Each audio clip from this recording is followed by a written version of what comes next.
Shalom Aleichem, parachat de semaine, parachat Ki-Tetzi. On voit dans notre paracha une succession de mitzvot tels que Shiluach Haken. Vous savez, lorsqu'on voit un oiseau avec ses petits oisillons, eh bien on renvoie la mer et on prend les petits oisillons. Shiluach Haken. On voit également la mitzvah de Ma'ake.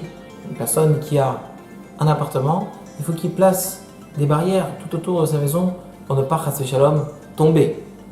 On voit également tout de suite après la mitzvah de ne pas labourer son champ avec un taureau et un âne ensemble. On voit également la mitzvah de ne pas porter du shatnez, de ne pas mettre comme habit du shatnez, c'est-à-dire du lin et de la laine mélangés. Eh bien, cette succession de mitzvot, cette série de mitzvot, a priori n'a aucun rapport.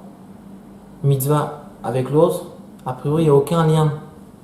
Eh bien, Rashi nous dit que oui. Parce qu'Akadosh Baruch Hu nous dit la chose suivante. Si tu accomplis les mitzvot, comme par exemple, accomplis la mitzvah de Shiluach Haken, eh bien Hachem te donnera comme mérite de construire une nouvelle maison. Et dans cette maison, du coup, tu pourras faire la mitzvah du Ma'ake, c'est-à-dire des barreaux. Ensuite, quand tu feras cette mitzvah, ça t'amènera à Hachem va te donner un terrain ou une vigne. Et par cela, tu accompliras d'autres mitzvot qui sont relatives au terrain, tels que ne pas labourer un taureau et un âne ensemble avec. Ensuite, Akadosh Baruch Hu va te permettre d'acheter de nouveaux vêtements et tu pourras accomplir la mitzvah de ne pas porter du shatnez. Ça veut dire qu'en réalité ici, cette succession de mitzvot, en réalité, c'est une succession de brachot. Parce que grâce à cette mitzvah, eh bien, Hachem va pouvoir te permettre d'accomplir d'autres mitzvot. C'est ce qu'on appelle mitzvah, goreret mitzvah. Une mitzvah entraîne une autre mitzvah. Donc cette succession n'est pas du tout au hasard. Elle est là pour justement t'annoncer la succession d'événements et de brachot que tu auras.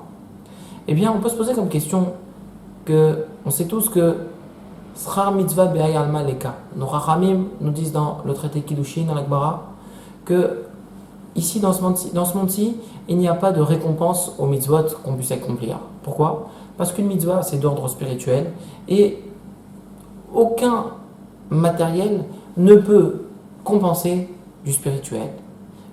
La plus grande récompense matérielle que tu pourras donner ne peut pas suffire pour récompenser une mitzvah qui est d'ordre spirituel.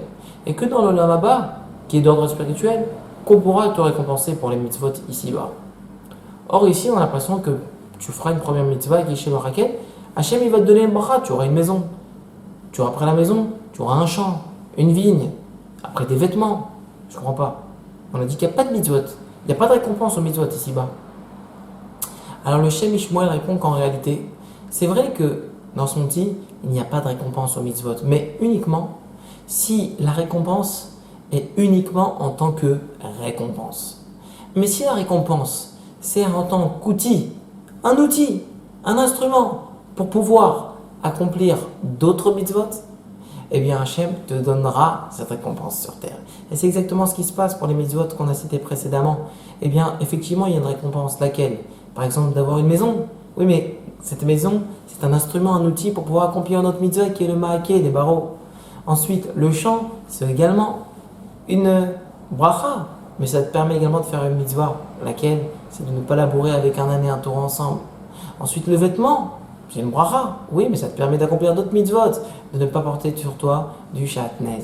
Eh bien, ce principe-là qu'on vient de citer, qu'au travers des brachot qu'on reçoit, on sert à Kadosh Baruch Hu davantage, on le retrouve dans une prière que nous allons dire bientôt, dans quelques semaines, lors de Rosh Hashanah.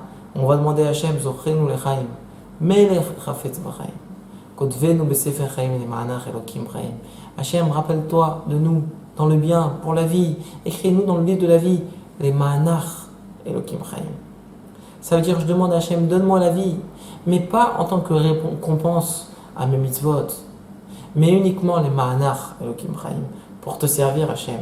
Donne-moi la vie et tout ce qui va avec en tant qu'outil, en tant qu'instrument pour pouvoir te servir uniquement à toi, Kadosh Baruch Hu.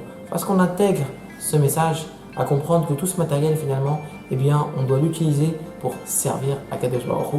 Shabbat Shalom.